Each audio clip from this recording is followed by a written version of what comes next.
இல்லை, இன்றைக்கி நம்ம பார்க்க போகிற வீடியோ என்னென்னா, ஆட்டுக்கால் சூப் எப்படி செய்கிறதுங்கிறத பார்ப்போங்க. முதல்ல ஆட்டுக்காலை நல்லா வாட்டி எடுத்து வச்சுக்கோங்க. நான் கடையில் மட்டன் கடையிலே வாட்டி கேட்டிருந்தேன். அவங்க நல்லா க்ளீனாக வெட்டி வாட்டி தந்துட்டாங்க.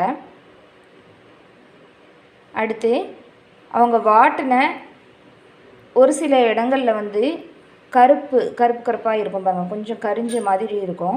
அதை ஒரு கத்தியை வச்சு நல்லா க்ளீன் பண்ணிவிட்டு, ஆட்டுக்காலை நல்லா க்ளீன் பண்ணியாச்சு. அந்த கருப்பெல்லாம் நல்லா வலித்து எடுத்து சுத்தமாக மஞ்சள் உப்பு போட்டு நல்லா க்ளீன் பண்ணி எடுத்து வச்சாச்சு.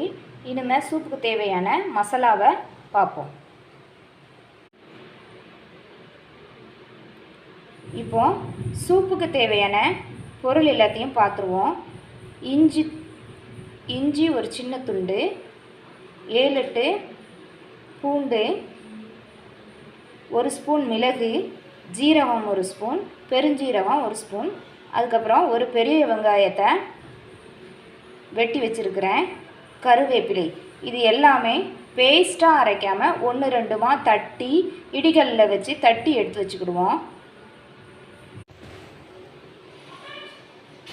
அப்புறம் இதில் ஒரு 1.5 லிட்டர் தண்ணி சேர்த்துக்கோங்க.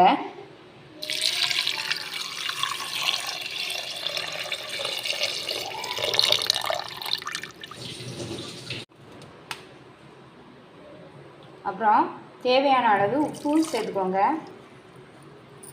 இப்போ இதை மூடி போட்டு ஒரு 10 விசில் வச்சு எடுத்துக்கோங்க.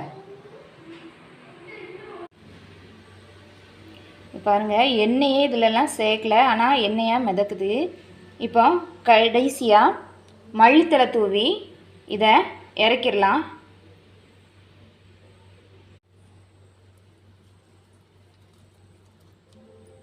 இப்போ சூப்பரான சூப் ரெடி ஆயிடுச்சு.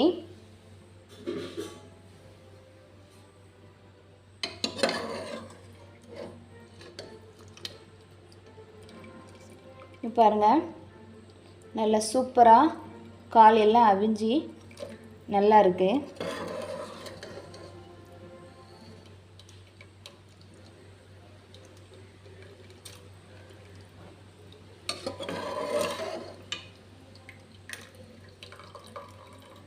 இப்போ சேவ் பண்ணிடலாம். சூப்பரான ஆட்டுக்கால் சூப் ரெடி ஆயிடுச்சுங்க. டேஸ்ட் பண்ணி பார்க்கலாம். நீங்களும் உங்கள் வீட்டில் எல்லோரும் செஞ்சு பாருங்கள். ரொம்ப டேஸ்ட்டாக அருமையாக இருக்கும். உங்களுக்கு இந்த வீடியோ பிடிச்சிருந்தா லைக் பண்ணுங்கள், ஷேர் பண்ணுங்கள், கமெண்ட் பண்ணுங்கள். மறக்காமல் சப்ஸ்கிரைப் பண்ணிடுங்க. கூடவே பெல் ஐக்கானை கிளிக் பண்ணிடுங்க. தேங்க்யூ.